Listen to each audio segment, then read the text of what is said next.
Hello and welcome to Aligned Quality's Learning and Action Network for improving the identification of depression and alcohol use disorders in primary care. As Aligned Quality's Behavior Task Lead, I would like to extend my appreciation to you for participating in today's learning event and for your commitment to improving the outcomes of patients you serve. Before we begin with today's presentation, I would like to remind you that in addition to our free webinars, we provide free evidence-based tools, resources, and technical assistance to enhance your service delivery, operational efficiencies, and overall leadership capacity. I encourage you to take advantage of the opportunities and frequently engage with us to share your ideas and best practices as you initiate and apply your implementation processes. Now it is my honor to introduce our featured guest speaker, Dr. Paula Hartmann-Stein. Dr. Hartmann-Stein is a clinical geropsychologist with more than 30 years of experience as a healthcare provider and educator. She has edited 2 books and published numerous articles on behavioral health care in late life. She currently works as an independent consultant and is the Medicare correspondent for the National Psychologist newspaper. Her current academic appointment includes Associate Professor of Psychiatry at Northeast Ohio Medical University, Junior Fellow at the Institute for Lifespan Development at the University of Akron, and Adjunct Faculty in the Integrated Primary Care Certificate Program at the University of Massachusetts Medical School. Welcome, Dr. Hartmann-Stein. Thank you to Alliance Quality Health for this opportunity to teach professionals about geriatric depression. Most mental health treatment of older Americans today is done in primary care, not in specialty care. So I feel it's really important to provide information, support, and assistance to those who really work in the trenches, those who work in primary care. So our Quick-N-R, as it is called, will talk about late life depression, the factors that contribute to it. We'll talk about some of the medical conditions that are exacerbated by depression, why it's important to do screens. We'll talk about at least 2, I'm going to mention 3 different screening tools for older adults, and to evaluate the strategies for these valid screening results. Okay, well, let's start with a little quiz. All right, we won't grade you on this, but here's a little quiz. What do you think is the reason that we should screen? Why bother to learn to screen for late life depression in primary care? Is it number 1, that the Affordable Care Act pays for depression screens as a preventive service so your clinic can bill and receive extra money? Or is the reason that screening contributes to a higher quality score for your clinic, again, adding to more money?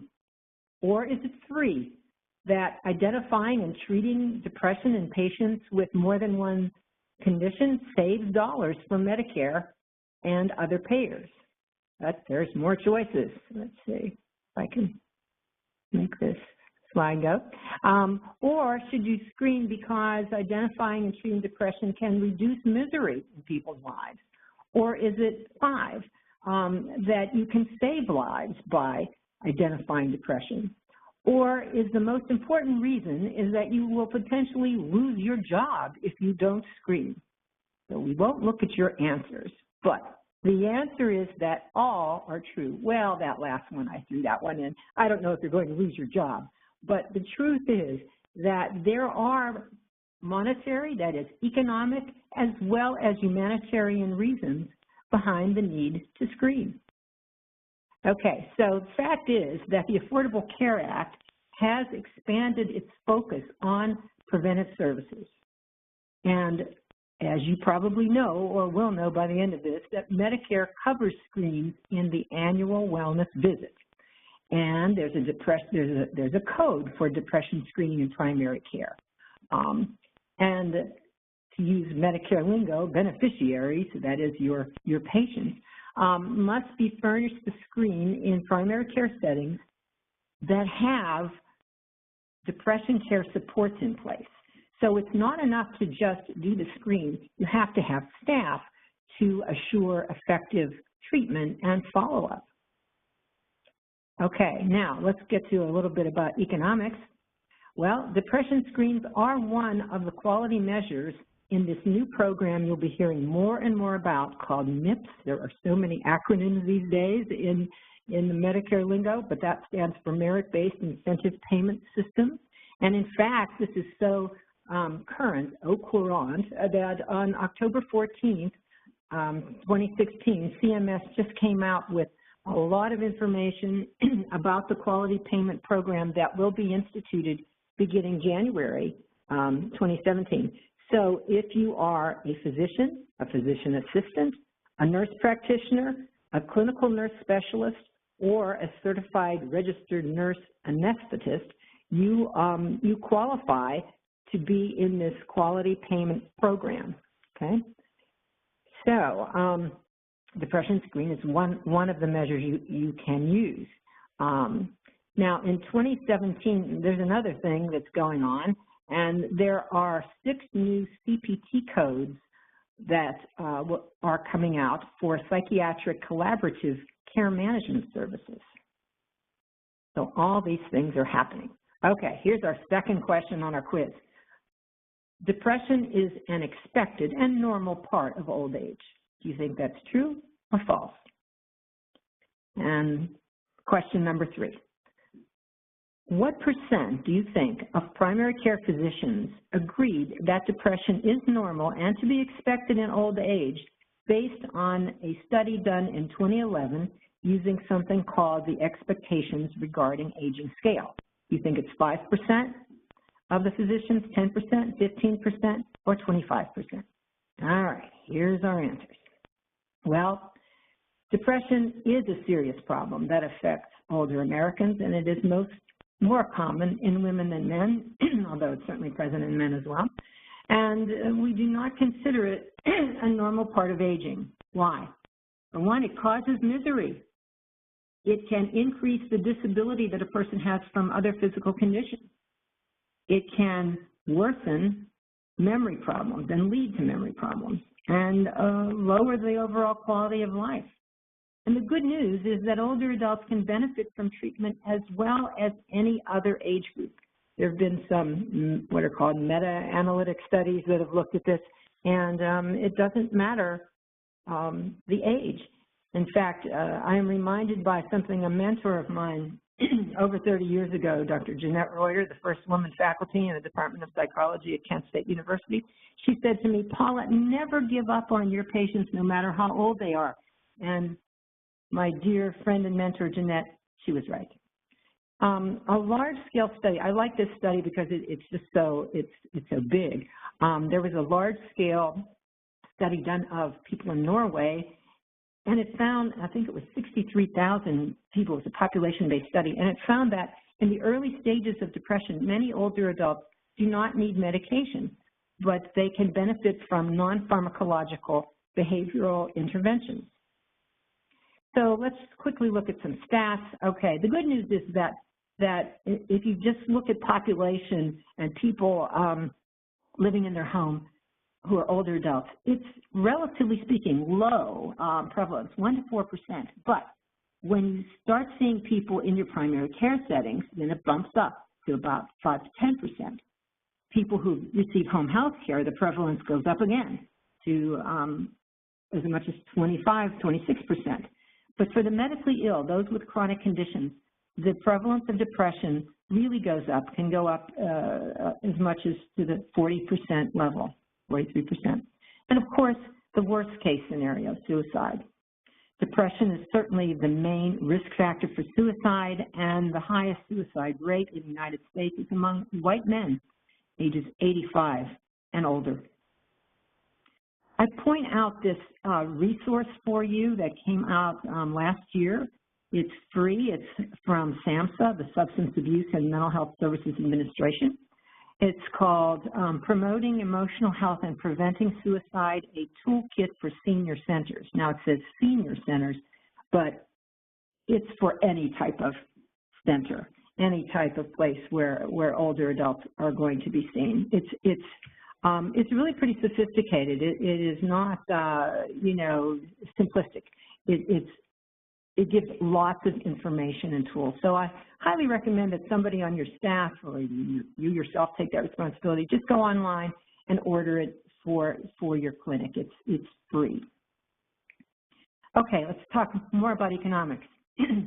Depression certainly adds to healthcare costs, and here's another example of a condition, of a medical condition, that in this 2009 study, people with diabetes or congestive heart failure and depression, one of those comorbid things, have higher healthcare costs than those who do not have coexisting depression.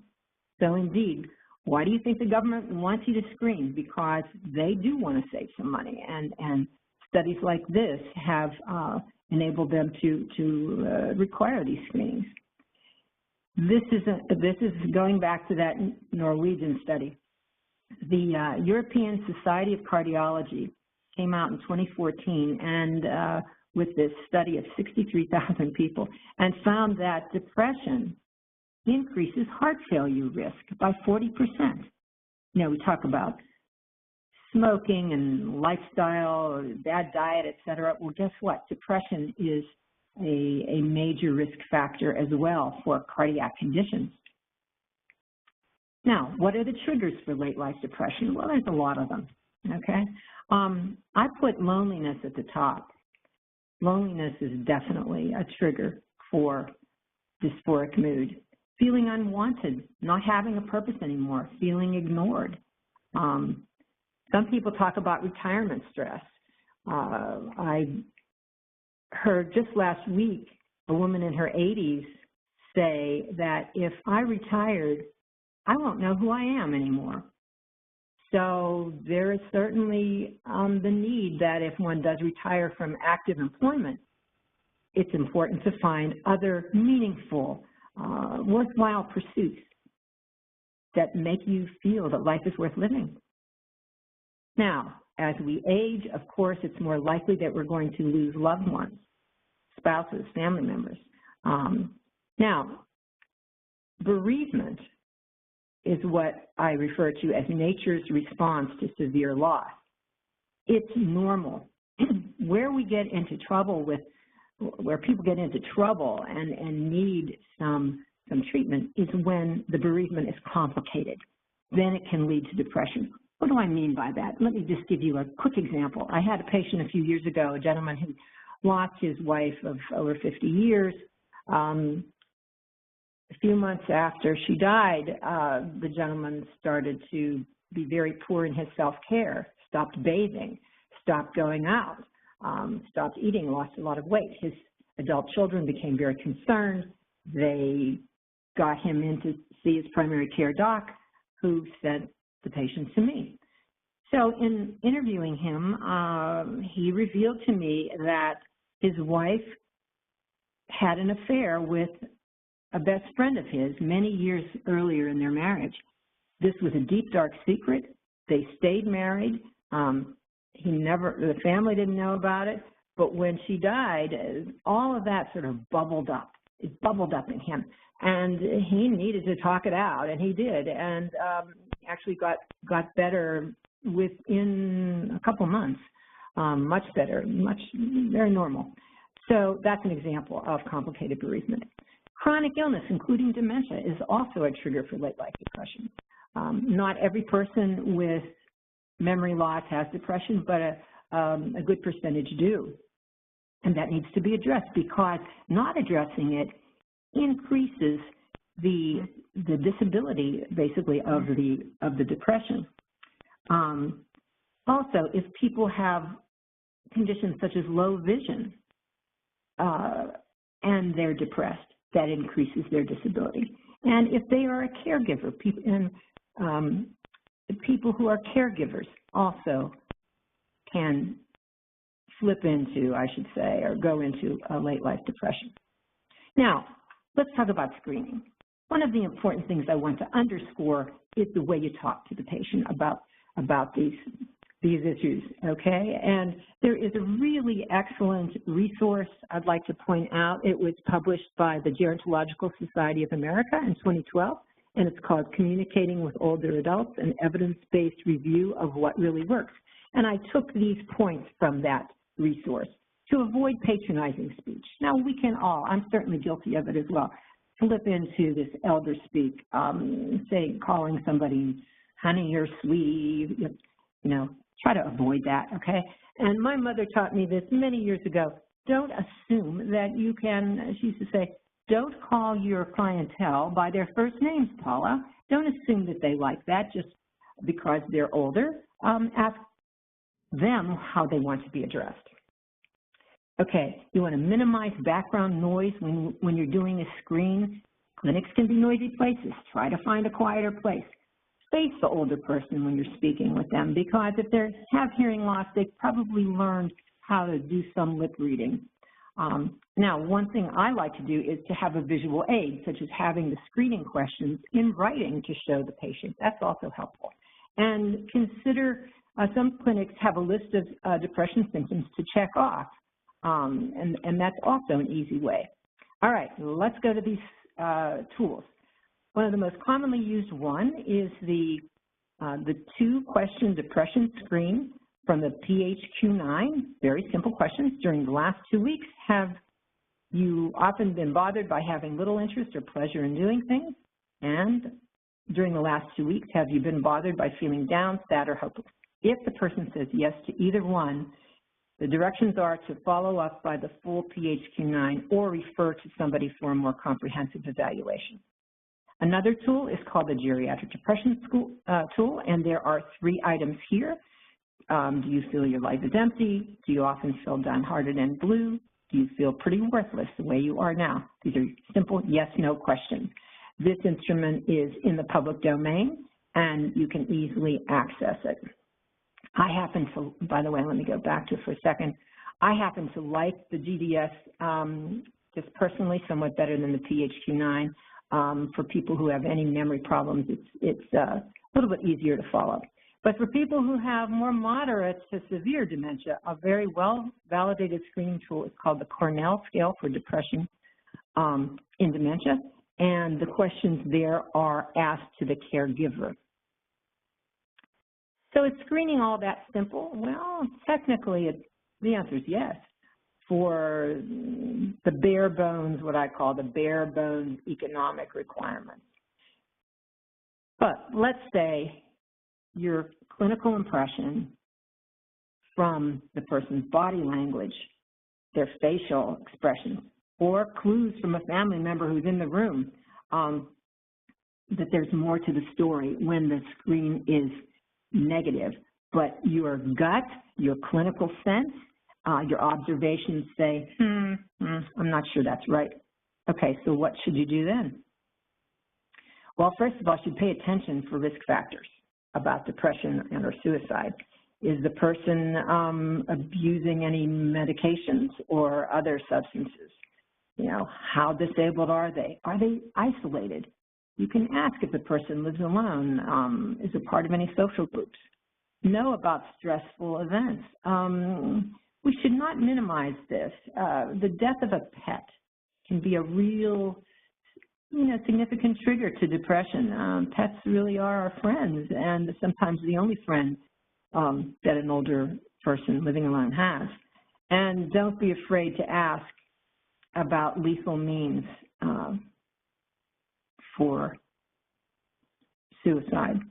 So I'm going to go back to one other thing here. All right, when we talked about your gut tells you that there's more to the story, then that's when, as a clinician, I am strongly suggesting that you have a list of symptoms that you go over in more depth, or you ask the family member they're observing. Okay, I think we have some time. Let me advance the slide. You can contact me if you like, but I think we have some time for some questions now. Jen or Matt, you want to take over? Sure, Dr. Hartmanstein. Thank you so much for that presentation. We now have the time for questions, so we encourage you to use the WebEx chat feature and send your messages to all the panelists using that chat feature. You can find it in the lower right-hand side of your screen. And it looks like we've got a few questions building in the queue here now, so I'll start with the first one.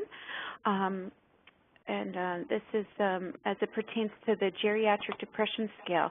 Why do you prefer that over the PHQ? For about 5 years, I used both the PHQ and the geriatric depression scale on every patient I saw. And I found, this is an anecdotal thing, but then I'll follow it up with the research.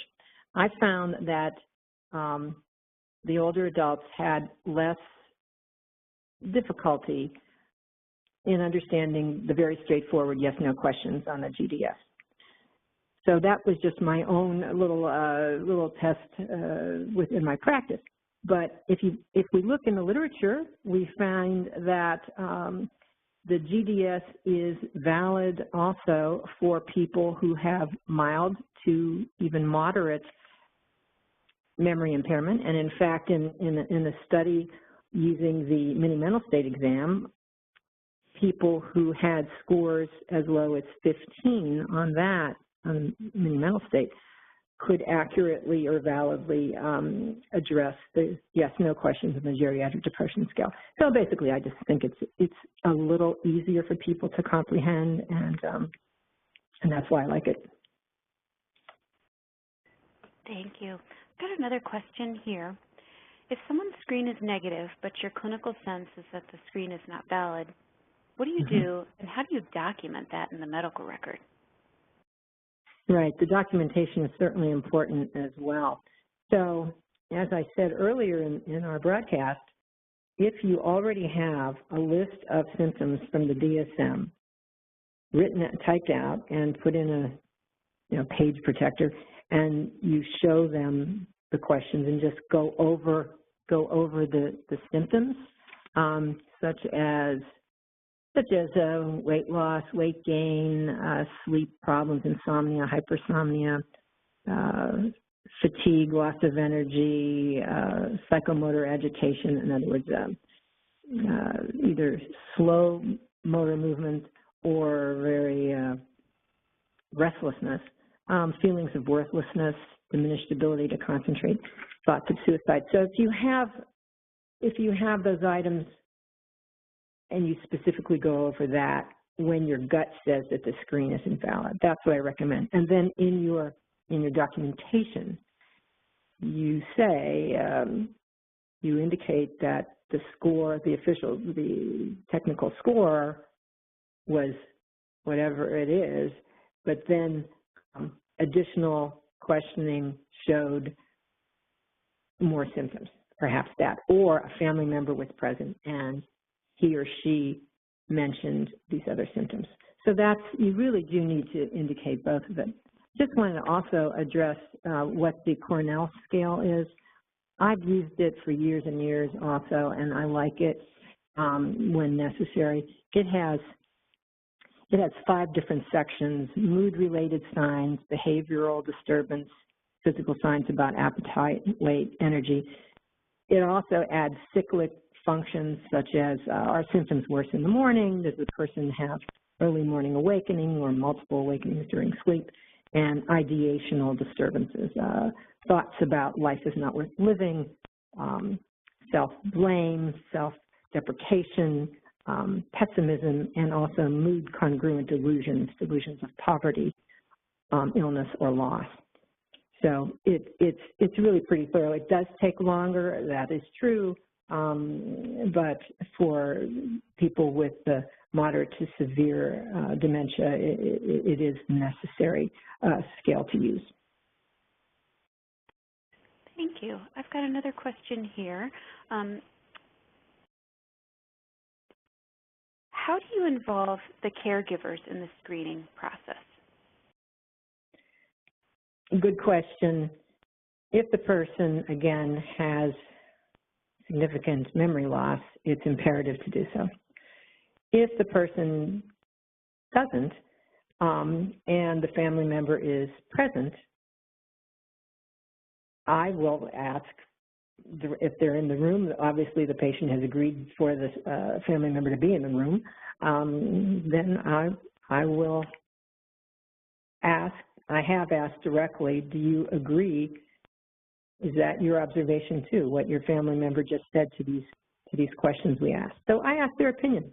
I'm very open and direct, you know, and you can document that in your record that the family member said either agreed or more importantly, if they disagreed, I guess. Great advice. Thank you. And I think we have time for one more question. Have the screening methods been tested with people in diverse ethnic groups? Yes, they have. I don't know all of the studies, but I do know that a colleague of mine, Peter Lichtenberg in Detroit, Michigan, has extensively used the geriatric depression scale with an African-American population with low education. Also, I know that I'm not sure which university now in Texas has done work with the PHQ with Latino population. And then I just ran across sort of an unusual one with a Korean population. The Cornell scale for depression and dementia has been utilized with that group and has also found valid results. So there's probably more out there, but those are the ones that I know from the top of my head. Thank you, Dr. Hartmanstein, for that excellent presentation. And thank you all for participating as well.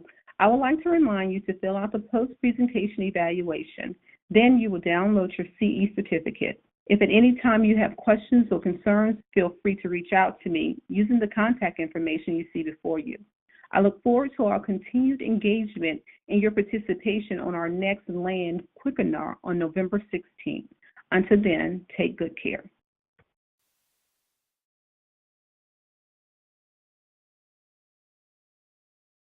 Thank you for joining the call today. This is Dr. Adrienne Mims, Vice President, Chief Medical Officer for Alliant Quality. As you see on the slide here, there are some screening codes that you can use to document that you are doing screening for Medicare beneficiaries for depression. These are available to primary care clinicians as listed there below. And there are several codes that can be used to indicate screening. We've also listed the amount that are charged in various areas of your state. Please use these codes. You deserve the reimbursement, and it documents the quality care that you are providing. Thank you.